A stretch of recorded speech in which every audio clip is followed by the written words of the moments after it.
और किसी को इतना मत डराओ कि उसका डर ही खत्म हो जाए। आज दिल्ली की सड़क पर यही हुआ।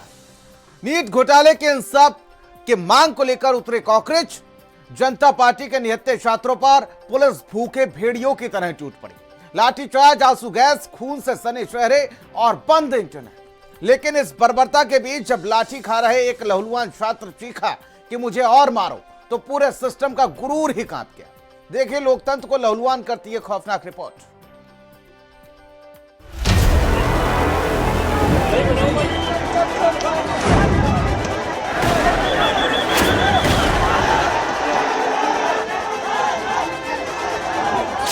किसी को इतना भी मत डराओ कि उसका डर ही खत्म हो जाए।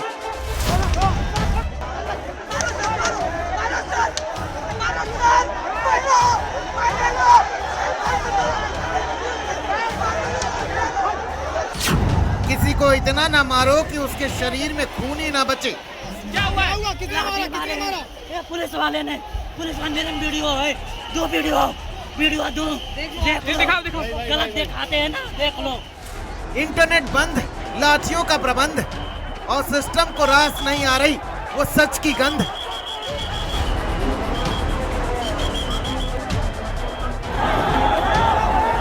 बैरिकेड्स टूटे, सिस्टम के पसीने छूटे और जंतर मंतर से इंकलाब के नारे गूंजे।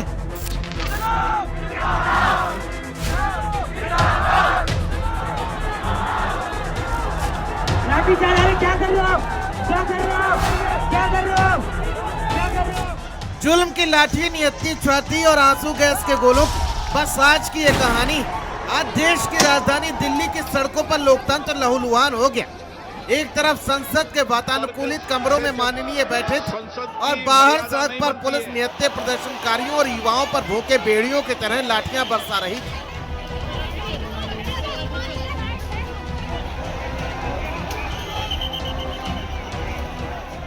डराने चले थे, डर ही खत्म हो गया। पुलिस की लाठी खाकर युवा निडर हो गया। नीट पेपर लीक का इंसाफ मांगने निकले कॉकरोच जनता पार्टी के प्रदर्शनकारियों पर दिल्ली पुलिस ने जो कह ढाया है, उसने अंग्रेजों की बर्बरता को याद दिला दिया। आंसू गैस के गोले, भगदड़ और सिर से टपकता खून, जिसके साथ में फायरिंग पोजीशन में बैठे सुरक्षा बल। लेकिन इन सबके बीच जब एक पिटता हुआ छात्र पुलिस की आंखों में आंखें डालकर चीखा कि मुझे मारो, तो मानो पूरे सिस्टम का गुरूर मिट्टी में मिल गया।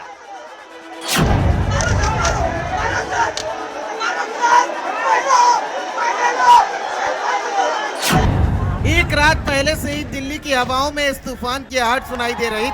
सुबह 9 बजे संसद चलो मार्च का वक्त तय था।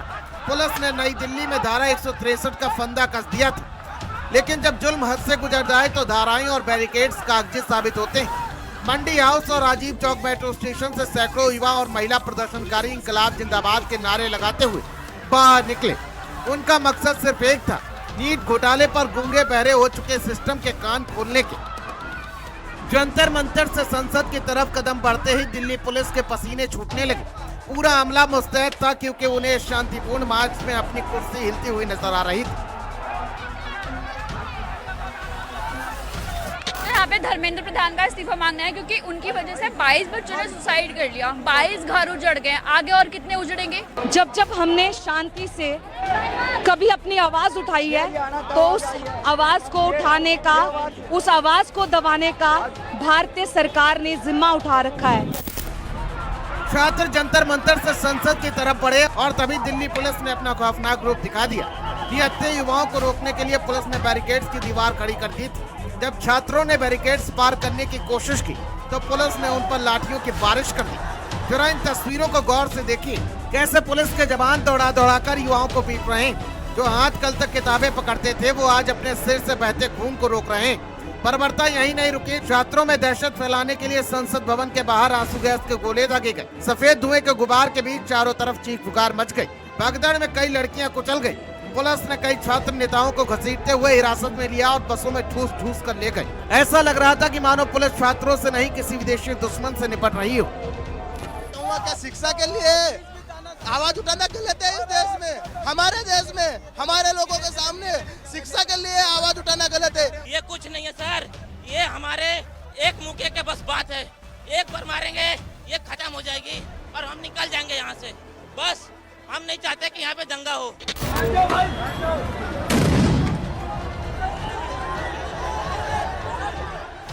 हैरानी की बात तो यह है कि प्रदर्शनकारियों को खदेड़ने के लिए सुरक्षा बल फायरिंग पोजीशन में आ गए थे। क्या सिस्टम निहत्थे छात्रों के जान लेना चाहती थी?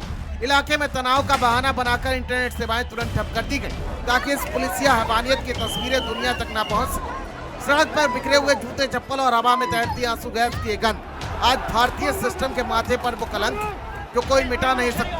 जो छात्र अपने हक के लिए संसद का दरवाजा खटखटाने आए थे, उन्हें पुलिस ने लाठियों, खून और आंसुओं का तोहफा दिया। इंटरनेट बंद करके आप तस्वीरों को तो रोक सकते हैं, लेकिन देश के युवाओं के दिलों में धड़क रही इस आग को कैसे रोकेंगे?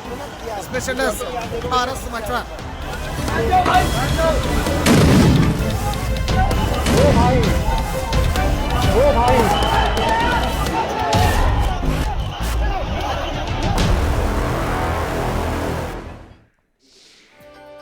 तो दिल्ली में हुए